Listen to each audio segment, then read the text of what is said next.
Assalamualaikum warahmatullahi wabarakatuh. Perkenalkan saya Dinda Permatasari.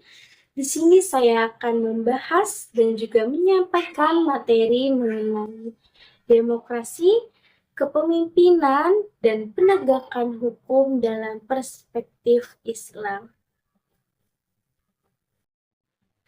Islam adalah agama yang menjunjung tinggi nilai keadilan, musyawarah, tanggung jawab sejak zaman Nabi Shallallahu Alaihi Wasallam. Di mana sejak zaman Nabi Shallallahu Alaihi Wasallam, umat Islam telah diajarkan untuk menyelesaikan berbagai persoalan melalui musyawarah, yaitu syura.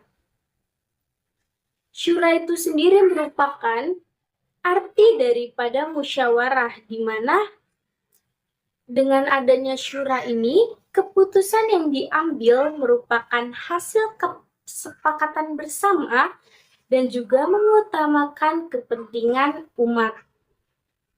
Oleh karena itu, dalam Islam memberikan pedoman agar di mana hidup manusia dapat bernegara berjalan dengan adil dan juga membawa kemaslahatan.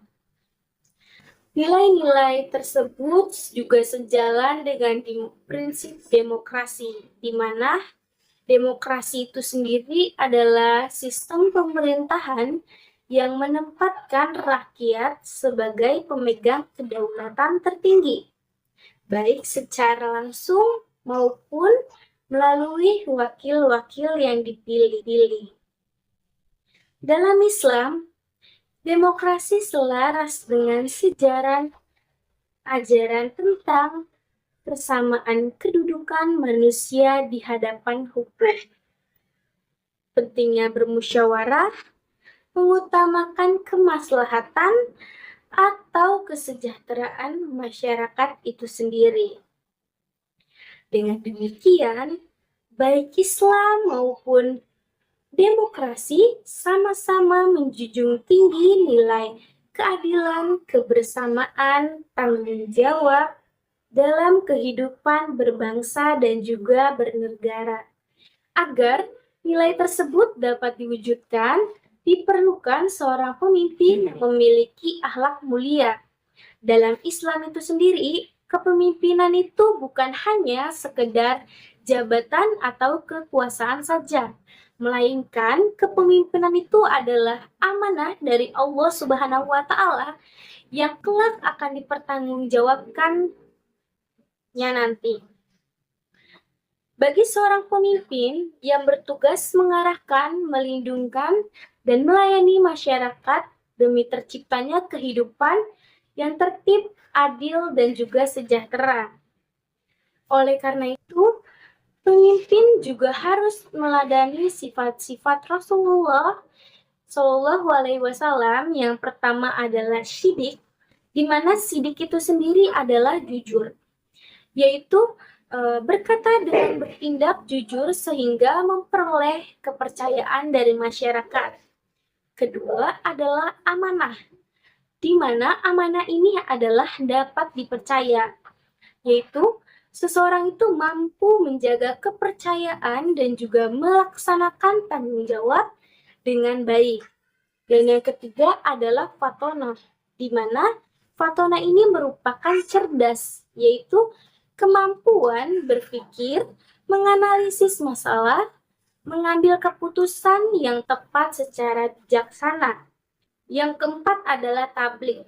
Tabligh itu sendiri merupakan menyampaikan, yaitu di mana seseorang itu harus bersikap terbuka, komunikatif, menyampaikan informasi secara jujur, dan juga transparan kepada masyarakatnya sendiri. Jadi, keempat sifat tersebut menjadi dasar bagi terciptanya kepemimpinan yang adil dan juga berintegritas. Kepemimpinan yang baik juga harus diwujudkan melalui penegakan hukum yang adil, di mana hukum yang tidak hanya berfungsi sebagai aturan, tetapi juga sebagai sarana untuk menjaga ketertiban, melindungi hak-hak masyarakat, dan juga menciptakan rasa aman.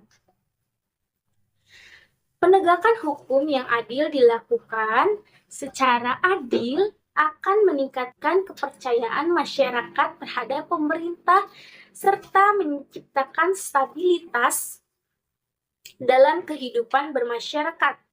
Sebaliknya, jika penegakan hukum itu lemah, dapat menimbulkan ketidakadilan, pelanggaran hukum, dan juga menurunnya kepercayaan masyarakat itu sendiri.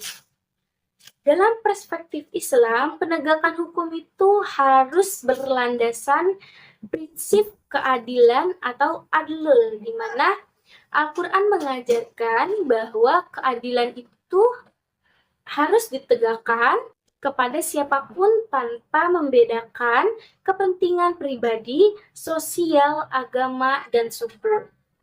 Dengan demikian, setiap warga itu memperoleh hak dan perlakuan yang sama di hadapan hukum. Jadi, dapat disimpulkan demokrasi, kepemimpinan, dan juga penegakan hukum dalam perspektif Islam ini bahwa Islam itu mengajarkan pemerintah yang berlandasan keadilan, musyawarah, amanah, dan juga tanggung jawab. Dari nilai-nilai tersebut sejalan dengan prinsip demokrasi yang mengutamakan kesejahteraan masyarakat untuk mewujudkan yang dimana wujudan itu diperlukannya seorang pemimpin yang meneladani sifat Rasulullah, yaitu sidik, amanah, fatonah, dan juga tabligh yang diserta didukung oleh penegakan hukum yang adil. Dengan menerapkan nilai-nilai tersebut, kehidupan bermasyarakat dan bernegara akan menjadi lebih tertib, damai, dan juga sejahtera.